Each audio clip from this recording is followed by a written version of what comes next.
Instaurée par l'Union africaine depuis le 16 juin 1991, la journée de l'enfant africain vient rappeler le souvenir de centaines d'enfants sud-africains massacrés à Soweto par le pouvoir de l'apartheid lors d'une marche pour réclamer leurs droits. Au-delà de cette commémoration, c'est l'occasion pour les États africains de faire aussi le point sur les droits de l'enfant dans leurs pays respectifs et de chercher à prendre des mesures afin d'améliorer le bien-être des enfants. En 2020, le thème qui a été retenu officiellement, c'est l'accès à une justice adaptée aux enfants en Afrique. Et nous en parlons justement avec Ghislain Aledi, secrétaire exécutif du FODET, entendez par là, Forum des organisations de défense des droits de l'enfant au Togo. Ghislain, bonjour. Bonjour. Et il sera accompagné de Gabi Mdede, présidente de l'association des enfants et jeunes du Togo, AEJTDE. Bonjour. Bonjour. La technique et réalisation de cette émission sera l'œuvre de Rémi Ongpati. Présentation, Elie Eric Atipo de Togo. La première question ira à Ghislain. Pour savoir, chaque 16 juin est célébrée la journée de l'enfant africain. Qu'est-ce que cette journée a changé dans la lutte pour les droits de l'enfant en Afrique? Ok, merci pour l'opportunité que vous nous offrez de parler de la célébration du 16 juin. Effectivement, vous êtes sans savoir que depuis 1990, juste après l'adoption de la Convention relative aux droits de l'enfant, les chefs d'État africains se sont sentis interpellés par rapport à la question des droits de l'enfant.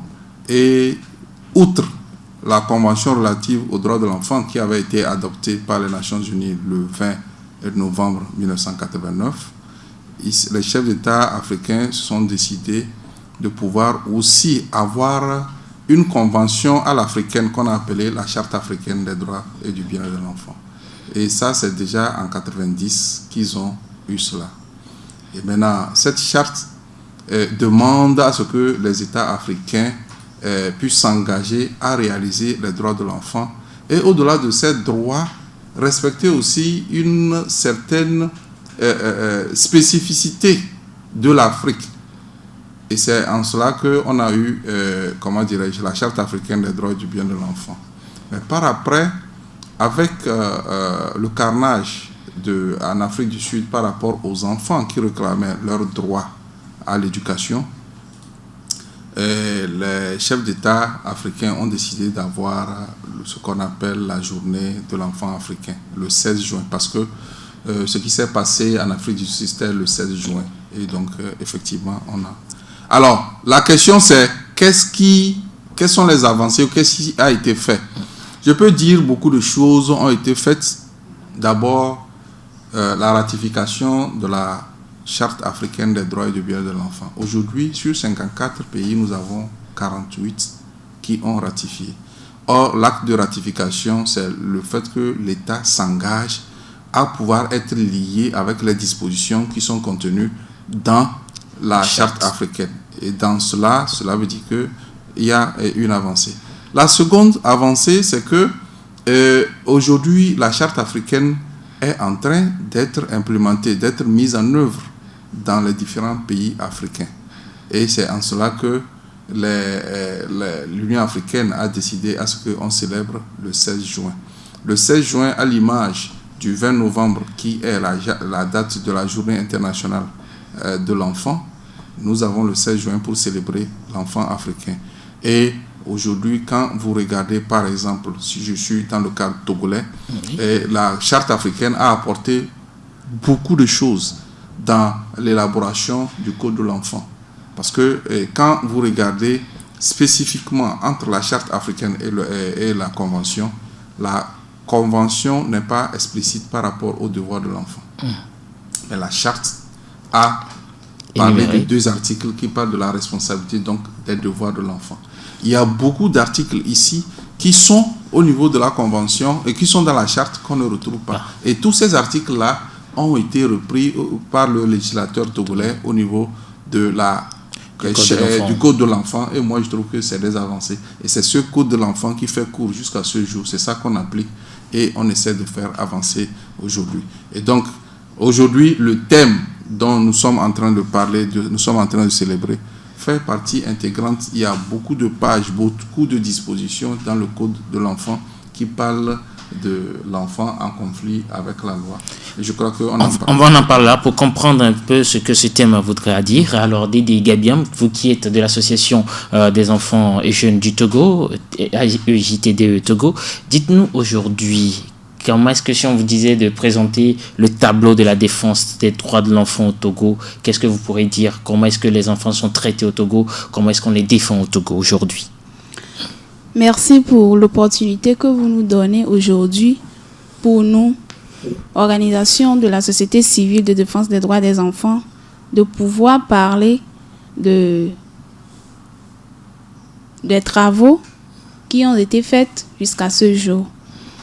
Je dirais que depuis l'adoption du Code de l'enfant, beaucoup de failles, il y a eu beaucoup de failles dans le Code de l'enfant et donc nous, organisation de la société civile, aux côtés de l'État, nous aidons l'État à mieux protéger les enfants, à mieux valoir leurs droits. Certes, il est vrai que l'État œuvre abondamment en matière de protection des droits des enfants, mais il revient à nous plutôt, acteurs de la société civile, qui sommes toujours aux côtés des enfants, de savoir ce qui est bon et, je dirais, le plus, c'est de rechercher l'intérêt supérieur de l'enfant. Le bien-être de l'enfant, oui. C'est ça dans cette recherche. Alors, vous avez parlé tout de suite des failles qui ont été comblées par le législateur togolais. La question, elle est simple. Est-ce que vous, au niveau de cette société civile de la défense des droits de l'enfant, vous avez été consulté peut-être par le gouvernement togolais ou bien le forum de défense des droits de l'enfant pour peut-être dire, voilà, nous les enfants, on voudrait que ceci se retrouve dans le code togolais? Oui, le problème, c'est que à ce jour, les enfants ne sont pas toujours, conviés aux décisions qui les concernent directement. Donc, c'est à nous, les acteurs, les organisations de la société civile, c'est à nous qu'il revient de lutter pour votre droit. Oui, de lutter pour le droit des enfants, le bien-être des enfants, comment les protéger, même si l'État met en œuvre les cadres légaux pour pouvoir protéger les enfants. Il revient à nous, les acteurs de la société civile, de pouvoir défendre mieux les enfants. Merci. Voilà. Oui, je voulais rebondir un peu par rapport à ce que Dédé a dit. C'est vrai, bon, en matière de droits de l'enfant, Dédé est très jeune. Et puis bon, nous, on pourrait quand même dire, quand le code de l'enfant était en train d'être élaboré, effectivement, les enfants ont été consultés. J'étais l'un de ceux qui ont encadré les enfants, à qui on a soumis le code de l'enfant, et ils ont apporté leur contribution afin que le code de l'enfant soit adopté. Et au-delà de ça, par rapport à ce qu'elle a dit aussi, oui, et par rapport au tableau, c'est vrai. Si nous voulons être au Togo, nous pouvons dire que si j'étais un enseignant, je dirais à l'État togolais peut mieux faire. Parce que il peut faire davantage. Oui, peut mieux faire. Bon, assez bien peut-être, oui, mais peut mieux faire. Mais si nous voulons comparer par rapport à d'autres pays, je pouvais dire que non, il y a beaucoup à faire. Parce que je prends par exemple le Burkina. Certes, le Burkina est un pays enclavé, mais en matière de réalisation des droits de l'enfant, il y a beaucoup de choses qui ont avancé là-bas et que ici, ça devait avancer. Et fondamentalement, le tableau, moi je dis que c'est ni figue ni raisin, mais le tableau se présente comme ça. Le tableau aurait été rose si la question des droits de l'enfant avait été une priorité dans l'agenda politique. Aujourd'hui, les gens disent qu'il n'y a pas priorité, politique. Je dis non. L'État, en s'engageant à ratifier toutes les conventions, c'est qu'il y a priorité des droits de l'enfant, c'est une priorité politique. Mais c'est que ce n'est pas une priorité dans l'agenda politique. Parce qu'il y a beaucoup de choses à faire. Et maintenant, c'est le fait que l'État décide que c'est les droits de l'enfant qui passent avant toute chose. C'est ça le vrai problème. Et ce n'est pas que ce n'est pas les moyens qui ne sont pas là, les moyens sont là. Il suffit qu'on décide que dorénavant au Togo, nous voulons un lendemain meilleur pour nos enfants, nous voulons que la relève soit assurée, on va investir davantage sur nos enfants et même dans le budget qu'on veut faire chaque année, qu'on mette plus d'allocations sur les enfants. Et je crois que les choses auraient de mieux en mieux. Il y a la volonté politique qui a demandé à ce que... Parce qu'on n'oblige à aucun État de ratifier une convention. Parce qu'en ratifiant une convention, vous êtes lié par cette convention. Donc, vous n'êtes pas obligé de pouvoir le faire. Mais, quand cela ne tienne, maintenant, quand vous le faites, il faut savoir que vous devez mettre les moyens et que vous puissiez mettre ça aussi comme priorité dans l'agenda politique. Et ça, je le dis sans embâche. Regardez, quand on dit, par exemple, une loi qui est au niveau des droits de l'enfant, ça peut faire 10 ans, 15 ans, c'est difficile. Mais regardez la loi électorale, en un mois, ça peut être révisé 2 fois, 3 fois. Parce que politiquement, ça c'est une priorité.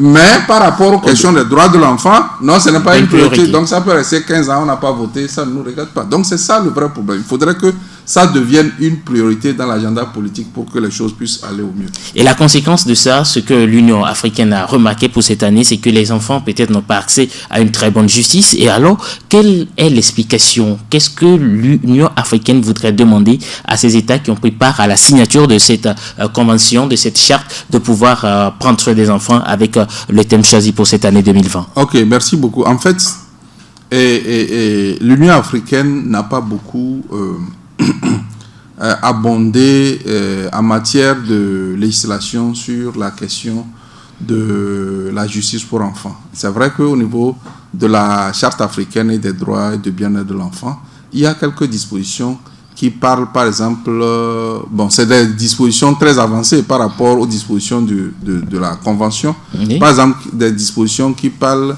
de la protection de l'enfant dont la maman est en prison. Dans la Convention, ça n'existe pas. Ça n'existe pas, mais par contre, dans la charte, on dit qu'il faudrait quand même qu'on protège l'enfant dont la maman est en prison. On ne peut pas emprisonner un enfant parce que sa maman a commis... Non, l'enfant ne peut pas. Et maintenant, au niveau de l'international, des Nations Unies, il y a beaucoup de directives par rapport à l'enfant en conflit avec la loi. Il y a les directives de Riyad. Il y a beaucoup de directives qui réglementent un peu la question de l'enfant en conflit avec la loi. Qu'est-ce que l'Union africaine a voulu nous dire? Le constat qui est fait que j'ai toujours l'habitude de dire aux gens que quand vous regardez les prisons européennes et nos prisons, je pense que beaucoup d'Africains auraient bien voulu être en prison en Europe que d'être en liberté. Quelqu'un qui est prisonnier, il a des livres à lire, il est à l'aise. Nous-mêmes, dans nos maisons, même, c'est difficile que nous puissions avoir... Voilà. Donc, maintenant, on constate que de ce qui se passe dans les prisons des adultes en Afrique, si vous regardez ça, est-ce que vous allez vous poser la question de savoir au niveau des enfants là, comment... C'est adulte. Toi et moi, on est des adultes. Même si aujourd'hui je suis en prison, demain je sors, on peut se regarder.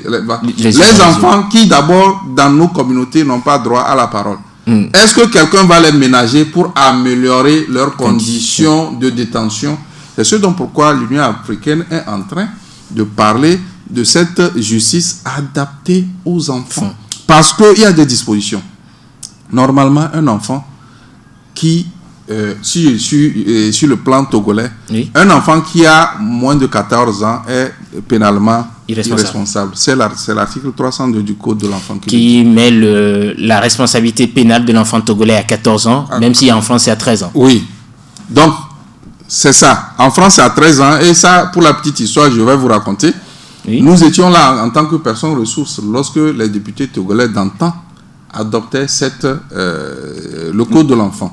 Et c'est à la salle tapis vert, la commission des lois s'est réunie et par rapport à ça, l'irresponsabilité pénale, le gouvernement a proposé 13 ans. Mais la commission des lois, on a discuté pendant 1 heure de temps. Nous, de la société civile qui étions personnes ressources, on dit que 13 ans, parce que c'était à la limite copie-coller de la France. On a dit que ça ne peut pas passer. Et finalement, la présidente avait fait une pause. Elle est sortie, elle m'a dit, monsieur Aledji, c'est vous qui connaissez les droits de l'enfant. On met ça à quel âge? J'ai dit 14 ans. Quel est revenir dit l'irresponsabilité pénale est fixée à 14 ans. On passe et on est passé.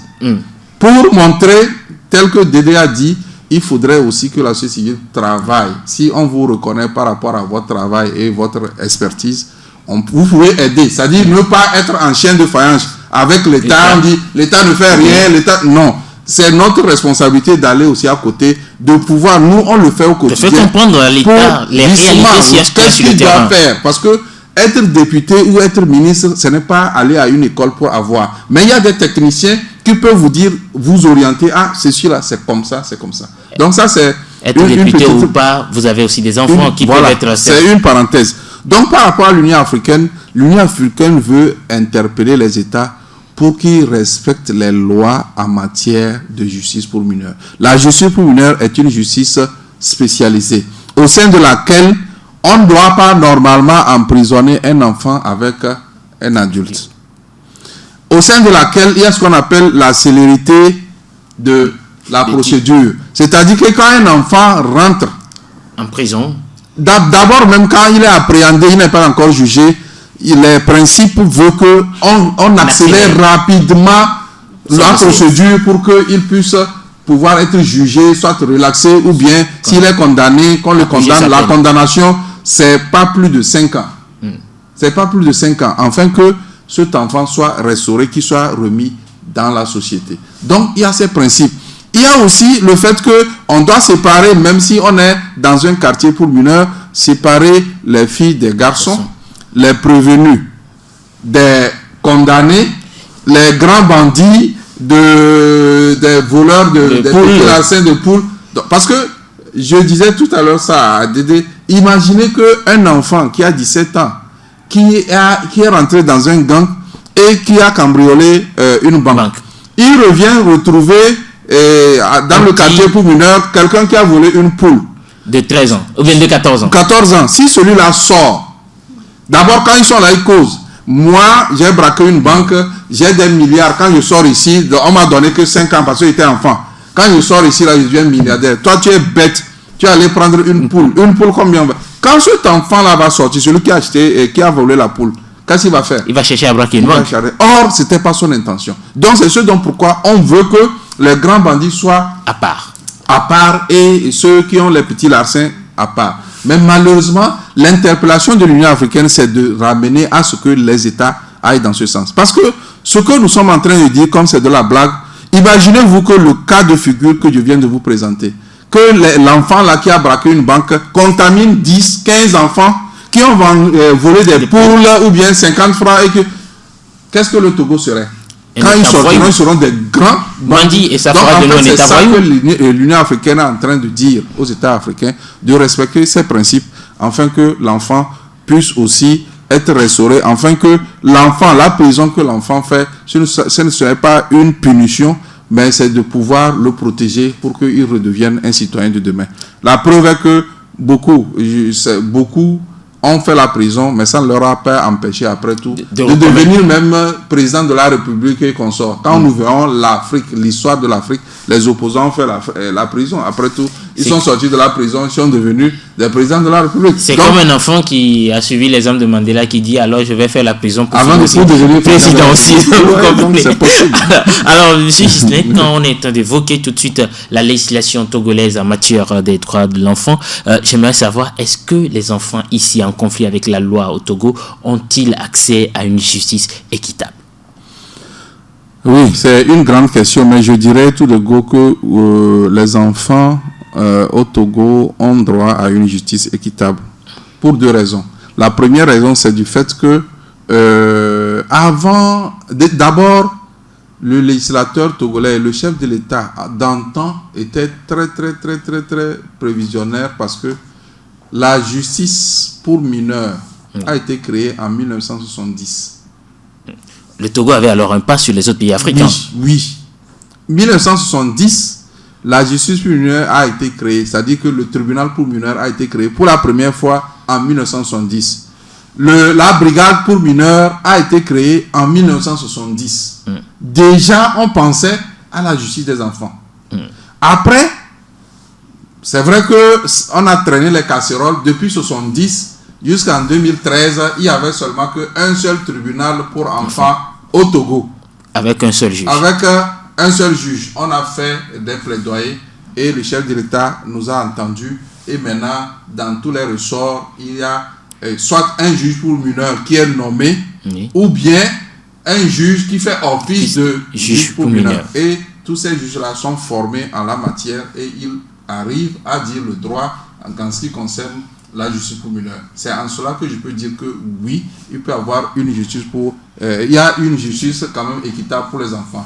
Mais, je ne sais pas, vous pouvez dire oui que malgré ça, je dis que toujours quand on me parle de la justice au Togo et des déboires, je dis que oui, la justice au Togo existe, les institutions existent, mais tout ce qui se passe, c'est la responsabilité de chaque individu qui exerce le rôle de juge. Tout le monde ne peut pas être juge. Maintenant, lorsque le chef de l'État vous nomme, et après votre formation, on vous nomme en tant que juge ou procureur ici, c'est à votre conscience de dire le droit et rien que le droit pour que les choses avancent. Maintenant, si vous faites autre chose, moi je ne suis pas souvent d'accord que les devoirs de certains juges, on généralise, on dit les juges sont corrompus, les juges ne font pas ceci. C'est les individus qui le sont, ce n'est pas toute la justice qui l'est. Alors Dédé, je me tourne vers vous par rapport à ces juges pour enfants. Est-ce que vous avez déjà eu à faire face à une situation où les enfants sont en prison avec de grands bandits d'abord, pour commencer? À la brigade pour mineurs de Lomé, est-ce que vous êtes allé voir les enfants parfois dans cet endroit où on enferme les jeunes? Bon, d'abord, je dirais que je n'ai vraiment pas fréquenté ces enfants, mais je dirais aussi que la prison, c'est pas un lieu pour les enfants. On ne souhaite pas la prison à son pire ennemi, et moins à un enfant. Donc, les enfants, ce sont des êtres fragiles qu'il faut protéger. Même si l'enfant, par ses manœuvres, a commis des petits crimes, des petits vols, c'est pas pour ça qu'on doit l'enfermer comme si c'était un criminel. Donc, je pense que avant d'envoyer les enfants là-bas, il faudrait d'abord étudier le cas de l'enfant, ne pas le confondre avec, comme M. Aledi l'a dit, avec ceux qui ont déjà commis des braquages de banque, plus graves, des assassinats. Voilà, qui risqueraient de transformer celui-ci comme celui qui était dans la prison avant lui. Et donc d'aider ces enfants à mieux se réinsérer dans la société. Parce que une fois que les enfants sortent de ce lieu, d'abord, ils sont marginalisés par la société. Et aussi, il revient à nous, les parents et aussi les organisations, de défendre ces enfants. Que ce n'est pas parce qu'ils sortent de là qu'ils sont d'office dangereux. Ils sont également délaissés par leur famille.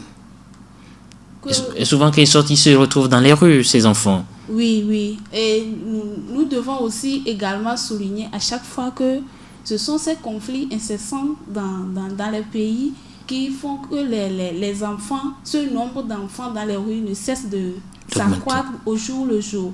Et c'est un appel que nous lançons à nos dirigeants africains de faire en sorte que je sais pas trop, je vais le dire comme si les petits conflits entre eux, qu'ils savent comment mieux les gérer pour que à la fin les enfants ne soient pas victimes. À regarder, pour un enfant, un conflit entre États, c'est un petit conflit que les parents, en tant que parents, les chefs d'État, devaient pouvoir rapidement régler entre eux pour permettre quand même à ces enfants qui sont la relève de demain de pouvoir librement continuer par avancer. Alors, monsieur Ghislain, on était en train de parler de la justice togolaise aujourd'hui en matière des droits de l'enfant. Est-ce que même Feu Yadema était visionnaire en mettant en place très tôt une brigade ou bien bien une cour pour les enfants. Est-ce qu'aujourd'hui, le système judiciaire togolais au niveau des enfants ne présente-t-il pas des failles qu'il faut impérativement améliorer afin de permettre à ces enfants également de pouvoir compter sur la justice de leur pays? Oui, bon, pour les failles, je crois que ce n'est pas moi qui détecte les failles. Mais vous, en tant que journaliste, en parlant des failles, cela veut dire que même le citoyen lambda constate les failles. Mais maintenant, moi, dans mon raisonnement, je considère ces failles comme des défis à relever. Parce que le constat qui est fait, qui est faille quelque part, et que tout le monde parle de faille, sans vraiment transformer ça en défi pour agir, je crois qu'effectivement, les enfants ne peuvent pas totalement jouir dans la quintessence de la chose, de leurs droits, si effectivement ces défis ne sont pas relevés. Et donc, entre autres défis, comme on l'a dit, c'est effectivement le respect des principes qui régissent la pratique de la justice pour mineurs. C'est très très important. Il faudrait que les juges puissent quand même se mettre à bras le corps l'affaire des enfants pour que cette justice, c'est-à-dire que les enfants puissent jouir de cette justice. Parfois, je suis tenté de dire que toujours nous, dans notre profession de défenseur des droits de l'enfant, nous avons rencontré un cas, un juge qui, face au viol d'un enfant, était vraiment très critique. Oui, cette fille allait faire quoi là-bas? C'est vous qui... Mais Dieu étant vraiment très grand, 2 semaines après, sa propre fille a été violée. Et je vous dis que jusqu'à ce jour, ce juge est plus défenseur des droits de l'enfant que moi. Est-ce qu'il a pu juger quand même le violeur de sa fille? Est-ce qu'il faille que votre propre enfant soit victime avant de pouvoir être un défenseur? Non. Je crois que aujourd'hui nous le faisons en ce sens qu'on se dit que aujourd'hui c'est la fille d'autrui. Ça peut être moi, ma fille, ma cousine, ma nièce, ainsi de suite. Donc, nous profitons quand même pour féliciter Diena par rapport à cette émission, parce que en réalité les gens pensent que c'est vous les défenseurs des droits de l'enfant, quand il y a un problème on vous appelle, mais tout le monde doit jouer sa partition dans la défense des droits de l'enfant, et c'est très important. Et donc je disais que par rapport à tout ce qui se passe au niveau de la justice pour mineurs, l'État peut faire des réformes pour que chaque citoyen qui est un commis de l'État, lorsqu'il commence par fonctionner, qu'il puisse compter exclusivement sur son salaire mensuel. Et en cela, il faudrait que l'État aussi revalorise les salaires. Parce qu'aujourd'hui, c'est tout ça là qui entraîne des comportements de certains citoyens, et on dit la justice est corrompue, il y a ceci et cela. Pourquoi je dis ça? En Europe, l'homme rentre comme juge pour enfants après sa formation et il prend la retraite en tant que juge pour enfants. Les policiers rentrent en tant que policiers. La brigade mineure. Brigade pour mineurs, ils s'occupent des enfants en tant qu'un V jusqu'à devenir commissaire, aller à la retraite. Son travail, c'est les enfants. Mais aujourd'hui, c'est le problème. Vous prenez, nous formons les policiers, les gendarmes, les juges par rapport à la question des droits de l'enfant. Mais vous mettez 30 juges que vous formez. Par exemple, dès que le chef d'État a nommé les juges pour enfants, vous les formez. Et puis vous pouvez les former, je dis du n'importe quoi, comment dirais-je, en juin 2019, mais pour des raisons des élections en février 2020, on peut l'imiter. Il n'est plus juge pour enfants, il est procureur de l'autre côté, il est ceci, il est cela. L'investissement que vous avez eu à faire tombe à l'eau. Vous voyez? Mais si effectivement c'est des juges, ils sont rentrés juges pour enfants. Ils vont finir comme juges. C'est pourquoi ils disaient qu'il faut revaloriser. Mais là aussi, dans ce secteur, j'ai appris que les salaires sont revalorisés. Les gens vont faire leur travail avec conscience. Vous êtes journaliste. Mais j'avoue que vous n'allez pas me dire que le premier jour que vous avez été face à comment dire, au micro, il n'y a pas eu le trac. Mais plus vous faites votre travail, vous vous améliorez. Oui. C'est la même chose que si un juge est comme juge pour enfants. Il commence les premiers jours comme juge pour jusqu'à faire ses 30 ans de service pour aller à la retraite. Plus il va s'améliorer. Oui. De la même façon, les policiers. Vous les formez, demain, on les mute, on les met un peu partout. Ça fait que on est dans un perpétuel recommencement, les choses n'évoluent pas. Donc, le gouvernement peut regarder dans ce sens. Et c'est vrai que les gens vont me dire, oui, lui, c'est qui ça? Pourquoi il va dire que... Bon, mais je dis ce qui doit être parce que les enfants, c'est nos enfants. Et si on s'occupe bien d'eux et le Togo est meilleur, je crois que même si nous sommes dans nos tombes, on va vraiment dormir dans nos tombes, c'est-à-dire à l'aise. Parce que quoi qu'on dise, l'Afrique existe. Birago Diop a dit que les morts ne sont pas morts. Si on n'a pas fait ce qu'il faut faire avant de mourir, on sera là-bas, mais on ne sera pas tranquille. Voilà, si les morts ne sont pas morts, ça c'est Birago Diop, à ne pas confondre avec les histoires de Dogbeavou. Alors je viens vers vous, Dédé. Tout de suite, vous avez parlé que la prison, ce n'est pas un endroit pour les enfants. C'est vrai, il y a certaines personnes qui refusent d'envoyer les enfants en prison, mais ce qu'ils font aux enfants, c'est pire que la prison. Vous allez voir un enfant, aujourd'hui, on dit, il a volé peut-être la viande dans la sauce. Peut-être au lieu de lui tirer les oreilles, de lui donner une petite punition, on va plonger sa main dans l'huile chaude. Ce n'est pas pire que faire la prison, par exemple, pour vous. Oui, je dirais que maltraiter un enfant, c'est pour nous, les organisations de protection de l'enfant, c'est un crime pour nous. Donc, nous essayons de sensibiliser les personnes, même si, je vais prendre un exemple terre à terre. Allez-y. Même si l'enfant qui vit avec toi n'est pas ton propre enfant, ne le traite pas comme si c'était un animal entre griffes. Ne le traite pas comme ça. Essaie de comprendre l'enfant. Pourquoi il agit de cette façon. Vous savez, des fois, quand les enfants commettent ces genres de choses et que vous arrivez à les parler, vous écoutez ce que l'enfant dit en présence de la personne avec laquelle il vit, la version que l'enfant va vous donner sera différente lorsque il va vous parler seul à seul. Donc, c'est pour cela, pour éviter ce genre de choses, lorsque le problème se pointe dans certaines zones. Nous avons, par exemple, dans notre organisation, nous avons des groupes de base et lorsque le problème devient récurrent, ils nous appellent et nous venons pour parler à la dame. Des fois, il ne faut même pas dire à la personne, ou pardon, à l'enfant plutôt, l'insulter. Ça déjà, tu es en train de je sais pas comment dire. Mais à un moment donné en Afrique, nous tous on a grandi en Afrique. Lorsque vous faites quelque chose, on vous met une petite baffe, là, une petite tape dans le dos. Je ne refuse pas, mais aujourd'hui, tant que nous parlons de droits de l'enfant, nous devons commencer par arrêter ces choses. Ah bon? Oui. Mais si l'enfant il est têtu. Oui, mais je veux rebondir un peu. Moi, Dédé dit elle ne refuse pas. Moi, je refuse catégoriquement. Mais elle ne refuse pas, mais elle dit il faut arrêter. Mais en réalité, qui vous dit qu'aujourd'hui, là où vous êtes, c'est pas les baffes qu'on vous donnait qui vous ont arrêté, vous êtes aujourd'hui ici? Ah bon? Oui. Non. Je vous dis qui vous le dit. Aujourd'hui, le problème, effectivement, la maltraitance est à combattre sous toutes ses formes. Il faut combattre la maltraitance des enfants.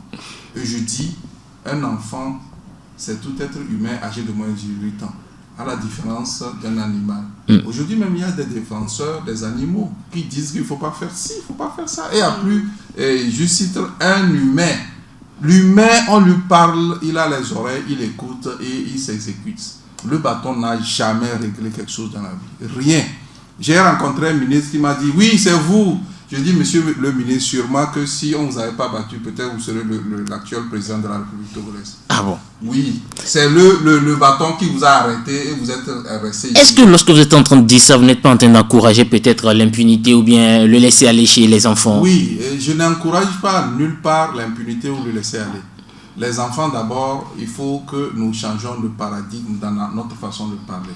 Vous avez dit, oui, que punition. Il ne faut pas parler de punition chez les enfants. Il faut dire quoi? Sanction. On parle de sanction. Et la sanction, elle est positive et elle est négative. Quand l'enfant fait bien, il faut le sanctionner avec des cadeaux.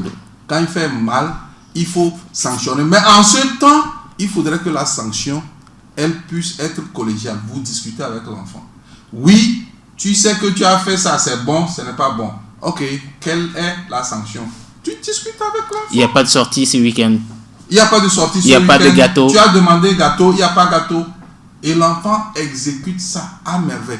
Pourquoi voulez-vous, vous, les adultes, si aujourd'hui, votre directrice vient et elle sort des articles, vous ne devez pas faire ceci, est-ce que vous serez content? Et pourquoi vous voulez appliquer ça aux enfants? Il faut qu'on discute. Il faut qu'on discute avec les enfants. Lorsque les enfants eux-mêmes énumèrent leurs sanctions, ils le font à cœur joie. Mais lorsque c'est imposé par nous, et généralement quand c'est imposé, ça ne respecte pas, comment dirais-je, l'intérêt supérieur de l'enfant, vous allez voir que ça peut avoir des dommages sur l'enfant. Donc il faut éviter au maximum la question de maltraitance. Si vous voyez à l'eau 10-11, vous allez voir qu'il y avait un enfant, la photo, un enfant qu'on avait enlevé les doigts. C'était quoi? Un enfant qu'on dit qu'il a volé 50 francs chez sa tante, qu'il a ligoté pendant 2 jours. Après tout, on a enlevé les cordes, mais du fait que ça fait 2 jours, il n'y a pas de circulation du sang. Ceci est inactif, on a dû couper. Comment vous pouvez comprendre ça? À cause de 50 francs. 50 francs, c'est quoi? En tout cas, il y a certains qui prennent des lames. Il y a des choses que vous dites là. Et ces choses aujourd'hui, malheureusement, je suis un défenseur des droits humains, mais aujourd'hui, on a dit qu'il n'y a plus comme la peine de mort. Des gens comme ça, il faut les pendre. Non, alors, on défend les enfants, mais il faut prendre à non, mais regardez, comme un enfant, tout le talent, l'avenir que tout ça a été gâché. Les 2 mains on a coupé parce que ça ne marche plus. Mais cet enfant, chaque fois quand il regarde ses mains, il va dire que c'est à cause de quoi? 50 francs. Que aujourd'hui je suis devenu comme ça. Naturellement, Dieu fait des personnes avec déficience. Je n'ai pas de main, je n'ai pas un bras, je n'ai pas un pied. Ça, on comprend. Même ces derniers, si vraiment l'environnement s'adapte à eux, je dis toujours que ça va marcher. Regardez le ministre des Finances allemand. Il est dans son fauteuil roulant. Mais ce n'est pas à travers une férocité dans la politique qu'on va te donner. C'est la tête avant de te donner la place. Mais maintenant, si même naturellement les gens sont handicapés, il faudrait que l'environnement s'y adapte. S'ils vont aller, il est handicapé, il n'a pas de pied, mais s'il n'a pas la tête, on réfléchit avec la tête ou les pieds. Mais traditionnellement, chez nous, les personnes handicapées qui n'ont pas de pied, leur travail c'est quoi? Cordonnier. Je ne sais pas, chez moi c'était ça, cordonnier. On ne pensait même pas qu'il aille à l'école. Même si lui-même veut aller à l'école, on dit que toi tu vas servir à quoi? Donc il y a beaucoup de choses. Et dire que eux c'est naturellement. Et vous voyez qu'est-ce que la population réserve à ceux même naturellement qui ont une déficience. Et dire que c'est un individu pour sa faute qui fait que maintenant une personne n'a pas. Et il va grandir comme ça. Il va faire des enfants. Quand les enfants vont lui poser la question, papa, pourquoi tu n'as pas les mains? Il dira quoi? À cause de 50 francs. Malheureusement. Alors, Ghislain, je vais simplement vous poser cette question par rapport à la question de ces enfants qui sont en prison par rapport à la Covid-19. Comment est-ce que vous, en tant que défenseur des droits de l'enfant, vous avez pu gérer ces cas? Est-ce que vous avez pu obtenir des libérations ou comment est-ce que vous avez résolu ces cas? Merci beaucoup. Je crois que la pandémie de la Covid-19 n'a pas laissé quelqu'un de côté, comme le dit le slogan des ODD. Nous avons essayé, nous avons pensé, nous avons cru et remercié d'abord le geste du chef de l'État qui a libéré 1048 détenus. Et dans notre rêve, on pensait que parmi les 1048, nos enfants devaient y être. Malheureusement. C'est sans enfants? Comme on le dit toujours, les enfants ne sont pas dans la priorité de l'agenda politique. Les 1048 qui ont été libérés, il n'y avait pas d'enfants. Et on a dû refaire un autre plaidoyer. Afin qu'à Lomé ici, 13 enfants ont été libérés. À Kara, 4 en ont été libérés. Ça fait 17. Mais normalement, dans le lot que le chef de l'État a donné, les enfants devaient aussi en bénéficier. À une très grande majorité. Ça n'a pas été le cas. On a dû faire un autre plaidoyer afin que les enfants ne soient libérés. Et c'est certains enfants, d'autres sont là-bas. Et il y a eu même pire que ça, parce que les enfants, les quartiers pour mineurs qui devaient abriter les enfants, pour toujours la question de Covid, on a dû prendre les enfants de Dapaon, de Mango, des prisons de Dapaon, Mango, pour amener à Kara et libérer les quartiers pour mineurs de l'enfant, pour les nouveaux détenus, pour qu'ils se mettent en quarantaine là-bas pour ne pas contaminer les autres. Vous voyez? Et maintenant, en ce moment, tous les enfants qui sont là-bas sont confinés. Maintenant, vous voyez. Mais dans tous les cas, bref, grâce à notre plaidoyer, il y a eu 13 qui ont été libérés ici, 4 à Kara.